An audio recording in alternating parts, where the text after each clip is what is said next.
ఒక పక్కన ఈద్ మిలాద్లో నేను మా అందరూ ముస్లిం సోదరులు హిందూ సోదరుల మధ్యలో బ్రహ్మాండంగా క్రైస్తవ సోదరుల మధ్యలో మాట్లాడుతూనే చాలా బాధగా ఈరోజు మాట్లాడుతున్నది కారణం ఏంటంటే నిన్ననే వక్ఫ్ బిల్లు అమెండ్మెంట్ బిల్లుని నిన్న రాజ్యసభలో పాస్ చేసి ఒక దుర్లభమైన పరిస్థితుల్ని ఈ దేశంలో తీసుకొచ్చిన సందర్భాన్ని గుర్తు చేసుకుంటా ఉన్నాం.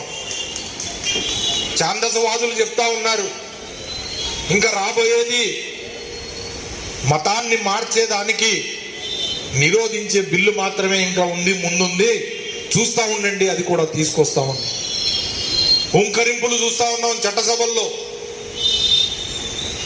ఇలాంటి పరిస్థితుల్లో ఒక సెక్యులర్ వాదిగా ప్రతి ఒక్కళ్ళు ఆలోచించాల్సింది మన దేశంలో ఉన్న ప్రతి ఒక్క పౌరుడి యొక్క రాజ్యాంగ హక్కు కాపాడబడాలి.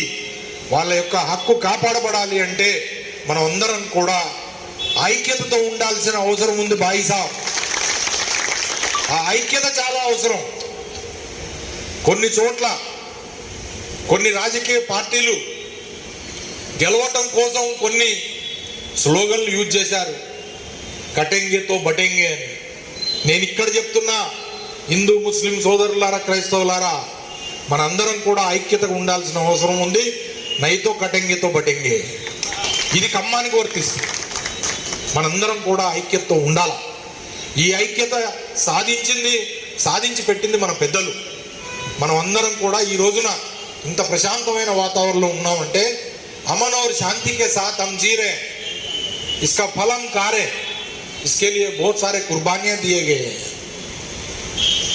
जो कुर्बानियां दिए गए हैं उसका फल हम जो है आज खा रहे हैं.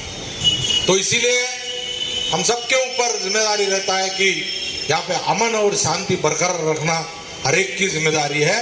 वो खुद जो है हमें सेक्युलर बोल के कपड़े फाड़ लेने की बात नहीं है.